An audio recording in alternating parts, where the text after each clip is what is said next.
OP ബഹിഷ്കരണം തുടർന്ന് സർക്കാർ medical കോളേജിലെ ഡോക്ടേഴ്സ് ഡയസ്നോൺ നിർബന്ധമാക്കിയെങ്കിലും പ്രതിഷേധം ശക്തമാക്കാനാണ് KMCTയുടെ തീരുമാനം. KGMCTയുടെ തീരുമാനം. അനുകൂലമായ നിലപാട് ഉണ്ടായില്ലെങ്കിൽ ഈ മാസം 26-ാം തീയതി മുതൽ അനിശ്ചിതകാലത്തേക്ക് എല്ലാ പരീക്ഷാ ജോലികളും ബഹിഷ്കരിക്കാൻ ഡോക്ടേഴ്സ് തീരുമാനിച്ചിട്ടുണ്ട്. ഷെവീദ് റാവുത്തർ ലേറ്റസ്റ്റ് അപ്ഡേറ്റ്സുമായി നമുക്കൊപ്പം ചേരുന്നു തിരുവനന്തപുരത്ത് നിന്ന്. Shaveed, good morning. പറയൂ ഷെവീദ്.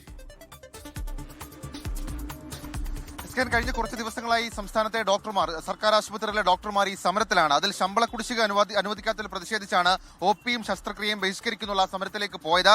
അതിന് പിന്നാലെയാണ് സർക്കാരും സമരം ചെയ്യുന്ന ഡോക്ടർമാരും നേർക്കുനേരെന്നുള്ള രീതിയിലേക്ക് കാര്യങ്ങൾ പോയത്. ഇന്നലെയാണ് സമരം ചെയ്യുന്നവർക്ക് സർക്കാർ ഡയസ്റ്റോൺ പ്രഖ്യാപിച്ചത്. എന്ത് കരിനിയമങ്ങൾ അടിച്ചേൽപ്പിച്ചാലും സമരത്തിൽ നിന്ന് പിന്നോട്ടില്ലെന്ന് Kerala government medical college teachers association ഭാരവാഹികൾ പറഞ്ഞിട്ടുണ്ട്. പ്രശ്നപരിഹാരത്തിനായി കണ്ണൂരിലുള്ള മുഖ്യമന്ത്രിയെ കാണാൻ അസോസിയേഷന്റെ കണ്ണൂർ ഭാരവാഹികൾ ഇന്ന് ശ്രമിക്കും എന്നുള്ള വിവരങ്ങൾ കൂടി പുറത്തേക്ക് വരുന്നുണ്ട്. ഇതിനിടയിൽ PG ഡോക്ടർമാരുടെ സമരവും നമ്മൾ കണ്ടിരുന്നു. അവരുടെ OP ബഹിഷ്കരണവും അവർ പ്രഖ്യാപിച്ചിരുന്നുവെങ്കിലും സ്റ്റൈപ്പൻഡ് കുടിശ്ശിക ഉടൻ അനുവദിക്കാമെന്ന മന്ത്രി വീണ ജോർജിന്റെ ഉറപ്പിന്മേൽ ഇത് പിൻവലിച്ചിട്ടുണ്ട്. തിങ്കളാഴ്ച ആരംഭിച്ച OP ബഹിഷ്കരണത്തിന് പിന്നാലെയാണ് ഇന്നലെ ഈ ഡോക്ടർമാർ ചില ശസ്ത്രക്രിയ ബഹിഷ്കരണം അടക്കമുള്ള കാര്യങ്ങളിലേക്ക് കടന്നത്. അത് ആശുപത്രികളുടെ പ്രവർത്തനങ്ങളെ കാര്യമായി ബാധിച്ചിരുന്നു എന്നുള്ളതൊരു യാഥാർത്ഥ്യം തന്നെയാണ്. അതിന് പിന്നാലെ സർക്കാർ നിലപാട് കടുപ്പിക്കുകയുമായിരുന്നു.